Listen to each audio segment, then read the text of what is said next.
नमस्कार साथियों, मैं डॉक्टर दिनेश पाल, सहायक प्राध्यापक हिंदी विभाग, नंदलाल सिंह महाविद्यालय, जैतपुर, दाऊदपुर, सारण, छपरा। बीए प्रथम वर्ष के विद्यार्थियों के हिंदी रचना पाठ सब्सिडरी में पाठ्यक्रम में एक कहानी लगाई गई है यशपाल की। यशपाल जी की कहानी है जिसका नाम है समय। समय नाम से कहानी है। समय जो कि हम सब जानते हैं, समय का अपने आप में कितना महत्व है, समय की गति कितनी है और समय के साथ कैसे लोगों का व्यवहार बदलता जाता है इंसान के प्रति। कुछ ऐसा ही इस कहानी में भी जिक्र किया गया है, या कहानी के केंद्र में कुछ उन्हीं तथ्यों को, उन्हीं वस्तु स्थिति के, उन्हीं सामाजिक संरचनाओं को, या यूँ कहें जो समाज का एक संस्कृति या सभ्यता विकसित हुआ है, धीरे धीरे जो विकसित होता जा रहा है समय के अनुसार व्यवहार में परिवर्तन, इन्हीं बातों को ध्यान में रखकर एक कहानी लिखी गई है। यशपाल जी के बारे में थोड़ा चर्चा कर लेते हैं। यशपाल जी जो कि हिंदी के एक प्रसिद्ध कहानीकार और उपन्यासकार रहे हैं, वे क्रांतिकारी भी थे। भगत सिंह, चंद्रशेखर आज़ाद के साथी। उस समय कहा जाता है कि भगत सिंह के कुछ चुनिंदा करीबियों में से, दोस्तों में से एक यशपाल भी थे। यशपाल भी आज़ादी की लड़ाई में कई बार जेल गए। वो एक प्रगतिशील विचारधारा के, या कहें मार्क्सवादी विचारधारा के लेखक रहे हैं, कहानीकार रहे हैं, उपन्यासकार रहे हैं। उनका जन्म 3 दिसंबर 1903 ईस्वी को पंजाब में के फिरोजपुर छावनी में हुआ। पंजाब के वे पत्रिका के संपादक भी रहे हैं, प्रकाशक भी रहे हैं। पत्रिका निकालते थे विप्लव प्रकाशन से, जिसका पत्रिका का नाम था विप्लव।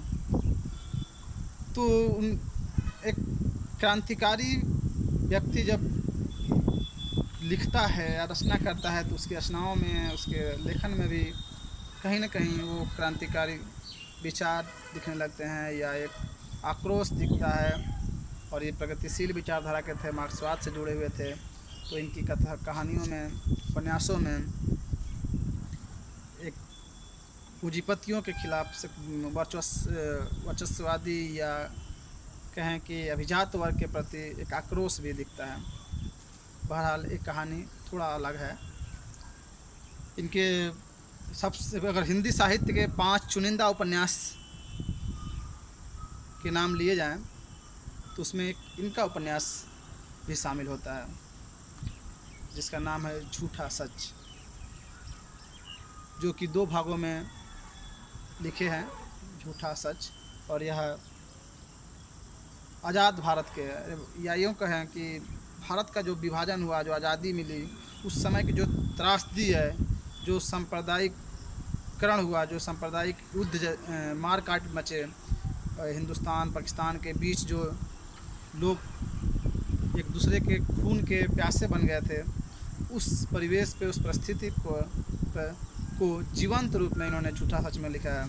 तो उनका बहुत ही प्रसिद्ध चर्चित उपन्यास है, जिसे ऐतिहासिक दृष्टि से भी पढ़ा जाता है, सामाजिक दृष्टि, बाकी तमाम दृष्टि तो है ही। इनको मेरी तेरी उसकी बात पर साहित्य अकादमी पुरस्कार से पुरस्कृत भी किया गया है। इनकी एक और उपन्यास जो पाठ्यक्रम में कहीं कहीं लगाया जाता है, बहुत चर्चित भी है, उसका नाम है दिव्या, जिसकी मुख्य पात्र दिव्या है, और उसको केंद्र में रखकर एक स्त्री के प्रति समाज में दिखाया उन्होंने कि कैसे एक वेश्या स्वतंत्र है, पर एक नारी, एक औरत स्वतंत्र नहीं है, उसका एक अपनी पहचान नहीं है। उस स्त्री अस्मिता को दिखाते हुए बौद्ध धर्म पे भी उसमें चोट करते हैं तमाम समाज को। खैर, इसके साथ साथ और भी कई उपन्यास हैं उनके, ढेर सारे कहानी संग्रह हैं। तो इन कहानी संग्रह में से खच्चर और आदमी भी है, पढ़ता कहानी तो कितनी चर्चित है। खैर, यहाँ हम अपनी कहानी पे बात करना चाहेंगे। कहानी का शीर्षक है समय। यह कहानी एक ऐसे व्यक्ति के ऊपर लिखी गई है जो अब रिटायर हो चुका है। जैसे कि हम वापसी कहानी पढ़ते हैं, यशोधर बाबू की जो दशा है कुछ मिलती जुलती, उषा प्रेमदास ने कहानी लिखा है वापसी, कुछ उसी तरह से उसी से मिलता जुलता इसमें भी संदर्भ है या वैसी ही वस्तु स्थिति है। लेखक रचनाकार लिखता है कि पापा अब रिटायर हो चुके हैं। पापा जब हमारे समाज की स्थिति है कि जैसे ही जब तक इंसान नौकरी में होता है, उषा प्रेमदास ने भी वापसी में दिखाया है, तब तक बच्चे और परिवार की तमाम अपेक्षाएं, उम्मीदें उस व्यक्ति से जुड़ी होती हैं, लगी होती हैं। हर व्यक्ति अपनी मांग रखता है और चाहता है कि वह उनकी आवश्यकताओं की पूर्ति करें। लेकिन वही व्यक्ति जब रिटायर हो जाता है, सेवा से छुट्टी पा लेता है, तो परिवार को बोझ जैसा लगने लगता है। इस कहानी में जिक्र आता है कि जो व्यक्ति सेवा के दौरान छुट्टी मिलती है तो उस छुट्टी से उत्साहित हो जाता है। उसे एक दो आने वाले छुट्टियों का इंतज़ार रहता है कि छुट्टियां कब आने वाली हैं। लेकिन वही व्यक्ति जब उसे लंबी छुट्टी दी जाती है, अर्थात उसे जॉब से रिटायर किया होता है, वो सेवानिवृत्त होता है, उस समय उस छुट्टियों को लेकर उत्साहित आनंदित नहीं होता है, बल्कि उसके इर्द गिर्द उसे तमाम उलझनें, चिंताएं घेर लेती है। वह कैसे जीवन यापन काटेगा, उसके आर्थिक स्थिति क्या होगी, उससे परिवार का खर्च वर्च कैसे चलेगा। इन्हीं सब बातों को लेकर कहानीकार लिखता है कि कभी छुट्टियों में हम लोग पहाड़ी हिल स्टेशन पर जाया करते थे, लेकिन धीरे धीरे पिताजी की स्थिति ऐसी होती है कि वो अपनी इच्छाएं, अपने शौक़, अपने रहन सहन पहनावे में कटौती करने लगते हैं ताकि बच्चों का खर्च चल सके, बच्चे अच्छे से जीवन यापन कर सकें। वो फिर जाना भी छोड़ देते हैं और उन्हें बुजुर्ग होने से या बुढ़ापे से जैसे शब्द से बहुत ही एलर्जी जैसा होता है। उन्हें अपने को बुजुर्ग कहलाना या बुढ़ापे में जाना एक अशोभनीय जैसा लगता है। लेकिन नियति है, हर व्यक्ति को एक दिन न एक दिन बूढ़ा होना है, बुजुर्ग होना है। रचनाकार या कहानीकार कहें, लिखता है कि पिताजी जब भी जाते थे हिल स्टेशन पे, पर्वतीय इलाकों में, खासकर गर्मी के दिनों में घूमने, तो वे अपनी पहाड़ी नुमा सड़कों पे या पहाड़ियों पर चढ़ने के लिए एक छड़ी का, स्टिक का को खरीदते थे, लेकिन उसे घर आने के बाद कभी उपयोग नहीं करते थे। यदि टहलने निकलते भी थे तो उसे हाथ में लेकर चलते थे, क्योंकि उससे एक बुजुर्गपन या बुढ़ापे का नहीं चाहते थे कोई देख कर कहे कि बुजुर्ग हो गए हैं। वो रिटायर होते हैं और सोचते हैं एथिक्स ऑफ एडमिनिस्ट्रेशन, शासन का नैतिक पक्ष लिखेंगे। इस किताब को लिखना चाहते हैं। इसमें एक चीज़ और दिखाता है कि जब वो यंग रहते हैं या तो बच्चों के साथ बाज़ार जाने से कतराते हैं, नहीं चाहते हैं कि बच्चे कुछ बाज़ार में मांग करें, आग्रह करें और या एक तमाशा बने, तमाशा के पात्र बन जाएं, उससे कतराते हैं। इसलिए वो जब उन्हें बाज़ार या बाहर जाना होता है तो अपने नौकर चाकर के साथ बच्चों को भेज देते हैं ताकि वो बाहर चले जाएं, फिर वो निकल जाते हैं। ऐसी ही स्थिति रहती है। एक दिन उनकी बेटी कहती है, तब उनकी एक बेटी कहती है, मंटू, कभी कभी बच्चों को भी तो साथ ले जाना चाहिए। और रोते हुए अपने पापा से आग्रह करती है, पिताजी कभी कभी हम बच्चों को भी अपने साथ ले जाया कीजिए। और यह बात उन्हें चुभ जाती है। उसके बाद से हमेशा कोशिश करते हैं वह बच्चों के साथ ही बाहर निकलें, और निकलते भी हैं।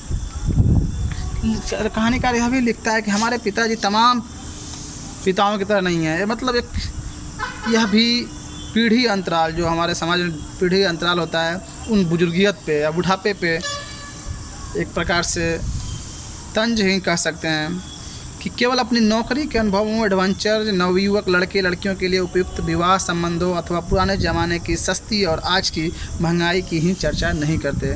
तमाम ज़्यादातर ऐसे ही बुजुर्ग होते हैं कि वो बार बार बात में वे अपने समय के जो अनुभव होते हैं कि पहले कैसा था, हम नौकरी में गए तो कैसा था, इन बातों को बच्चों से या अपने से नई पीढ़ी के लोगों से साझा करते हैं।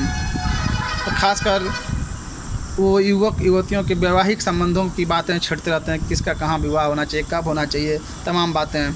और यह तो फैशन सी बात है या कहें वो स्वाभाविक सी बात है कि हर पीढ़ी अंतराल में महंगाई में अंतर तो आ ही जाता है। हर व्यक्ति यह ज़रूर कहता है अगली पीढ़ी से कि हमारे समय यह इतना सस्ता था, आज इतना महंगा हो गया।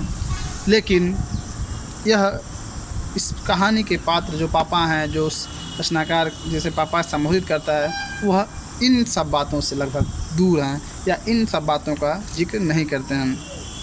एक जगह लिखता है कहानीकार, तब हम लोग उनके साथ बाहर जाने के लिए कितने लालायित रहते थे। हमारी उस लालसा से उन्हें कभी कभी परेशानी भी अनुभव हो जाती थी। हर छोटे बच्चे अपने माता पिता के साथ बाहर निकलना चाहते हैं, जिद कर लेते हैं, पकड़ के बैठ जाते हैं। हर बच्चा लालायित रहता है कि मम्मी पापा के साथ हम भी बाहर जाएं।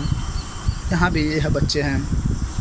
आगे यह भी दिखता है कि जब रिटायर होकर आ गए हैं तब तक उनके बच्चे बड़े हो गए हैं। अब वो उस प्रकार से लालायित नहीं है। अब उन्हें खुद किसी न किसी को साथ लेकर निकलते हैं।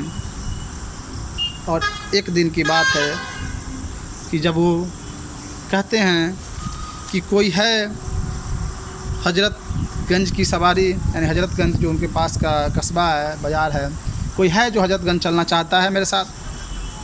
कोई आवाज़ नहीं आती है। लेखक कहानीकार लिखता है कि मैं बगल के कमरे में पत्रिका पढ़ते हुए सुनता हूँ, देखता हूँ। उन्हें लगता है नीचे कोई नहीं है, तब ऊपर आवाज़ देते हैं, ऊपर की तरफ कहा के फिर से बुलाते हैं, कोई चलने वाला। तब पुष्पा दीदी ने मंटू से कहती है कि तुम क्यों नहीं चल जाती हो पिताजी के साथ। तब बड़ा ही अजीब सा मंटू जवाब दी, तुम भी क्या दीदी, बोर बुढ़ों के साथ कौन बोर हो। यानी वही पिता जिसके साथ बच्चे ललायित रहते हैं, जिसके सामने उसने रोते हुए कहा था कि कभी कभी बच्चों को भी बाहर ले जाया कीजिए, वह कहती है कि क्या उन बुढ़ों के साथ जाएं, बोर हों। और यह बात सुनकर किम कर्तव्य विमूढ़ की स्थिति में मन विचलित होकर रिटायर पुरुष पापा बैठ जाता है। सोचने लगते हैं अपनी स्थिति पे। उषा प्रेमवदा की वापसी कहानी याद आती है, जब उन्हें बच्चे घर में भी जगह नहीं देना चाहते हैं, उन्हें हर बात पे टोकते हैं, इतना मजबूर करते हैं कि उसे लगता है कि अपने परिवार से ज़्यादा अच्छा अपने नौकरों के बीच थे, और वहीं वापस फिर घर छोड़ के वापसी कर जाता है।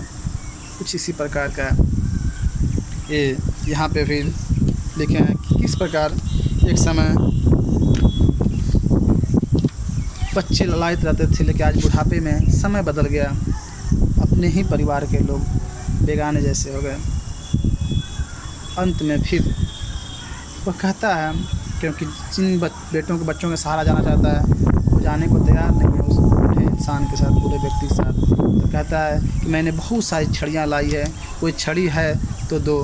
रचनाकार कहता है कि एक छड़ी मेरे कमरे में भी पड़ी है, उसे पकड़ते हैं और उसे पकड़ के चल देते हैं और कहते हैं हाँ यह तो बहुत अच्छी है। यानी इस कहानी में कहानीकार, रचनाकार, लेखक या कहें यशपाल जी ने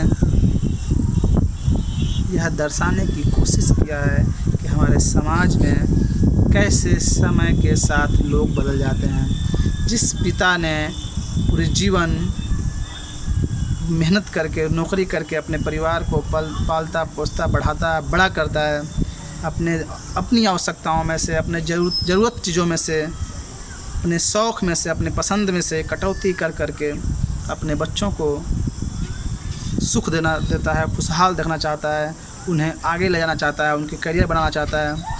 वही बच्चे रिटायर होने के बाद बुढ़ापे में अपने ही पिता से कैसे कतराने लगते हैं या कैसे दूरियां बनाने लगते हैं। यह समय, इसीलिए लोग कहते हैं कि समय किसी का नहीं है, समय बिगड़ने पे कोई साथ नहीं देता है। यानी बुढ़ापा अपने ही परिवार में बोझ हो जाता है, बोझ समझ लिया जाता है। तो यह समय एक आज का भी समय है। खैर, धन्यवाद।